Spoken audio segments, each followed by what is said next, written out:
Howdy, folks. I'm fixing to tell y'all about Texas, nicknamed the Lone Star State. I'm particularly fond of these. I pulled them out of a place on Midgard called Texas. Don't mess with Texas? That's the message.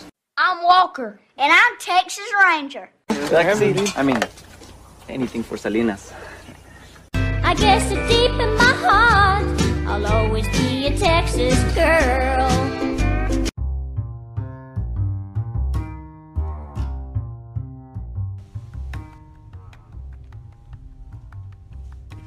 Welcome to this week's episode of Texas, Slang for Crazy. This week we discuss the National Museum of Funeral History in Houston, Texas. Down Barron Springs Drive and past an apartment complex is an unassuming brown building that looks like an industrial park. When Bulletin pulls into the back parking lot, free parking y'all, they will see the first signs that this is truly a magical place in North Houston. There is a trash can, shaped like an urn. The National Museum of Funeral History was founded in 1992 from an idea by Robert L. Waltrip. Waltrip is the founder and chairman emeritus of SCI, one of the largest funeral service networks in the country. The museum is roughly 30,500 square feet of funerary service industry items that otherwise would have been dismantled, thrown away, or forgotten in a back room of a funeral home, such as a glass Snow White coffin now housed in the collection. The museum has an incredible grouping of vintage hearses, which make up a large portion of the facility. A 1921 hearse from Rock Falls features carved wooden paneling and a stained glass window. Hearse sleighs from areas that experience snowfalls, Studebakers, Cadillacs, and an antique horse-drawn hearse all sit side by side, most with an example of a coffin or casket in the back. One of the most impressive is a literal Packard funeral bus at the back of the museum that could fit not only multiple caskets, but also a whole family in the back on the way to the funeral. In addition to their incredible collection of hearses are exhibits specifically curated to themes.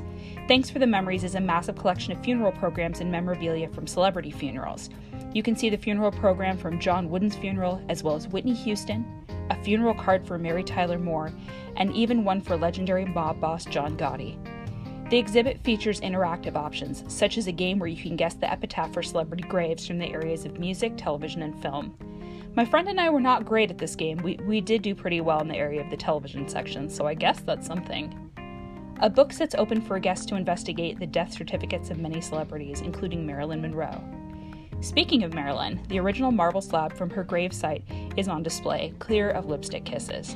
Due to the regular wear and tear on her panel slab at Hollywood Forever, it occasionally must be replaced. An original program booklet from her funeral is kept in a clear block next to it. The Funeral Museum also boasts exhibits on cremation, embalming, presidential funerals, and Victorian mourning. The Victorian mourning wear is in amazing shape, and there's a recreation of a parlor room with mirrors covered in black cloth. Keep an eye out for original embalming kits and details on how it was done in Egypt and during the American Civil War. An exhibit on funerals from around the world includes a Yakuza funeral car, which really needs to be seen to be believed. It's super intricate. Next to it is a model of a Mexican home featuring a truly amazing ofrenda example, as well as examples of what graves are decorated to look like during Dia de los Muertos. When one rounds the corner, they will see more hearses, including one used to take Grace, Princess of Monaco, to her final resting place. The exhibit A Life Well Lived is an utterly incredible collection of animal and item-shaped coffins completed by Kane Kwaye from Ghana. You can even see one shaped like a leopard, a giant lobster, or a plane. The most elaborate exhibit is on the death of the Pope and the rituals therein. Did you know that right after the Pope dies, they have to use a special hammer to crush his ring, and then they tap his head to make sure he's really dead? They also bury popes in a 3-layer coffin setup. I had no idea. The exhibit features examples of what the Pope would look like lying in state, as well as a whole area of how canonization works for saints, and a computer screen that scrolls the names of 5,000 saints. The National Museum of Funeral History is an incredible experience, and it only takes a couple of hours. It was quiet on Saturday, and the air conditioning inside is fantastic on a hot Texas day. They also have a great gift shop setup that allows folks to leave with items like the awesome coffin-shaped flask I purchased for my husband. The museum does take donations and occasionally looks at purchasing new hearses for the exhibits. You can find out more about that by visiting their website, www.nmfh.org. The Museum of Funeral History is located on the north side of Houston off Interstate 45 and Ritchie Road, exit 64, about 15 minutes west of Bush Airport. Its address is 415 Barron Springs Drive, Houston, Texas.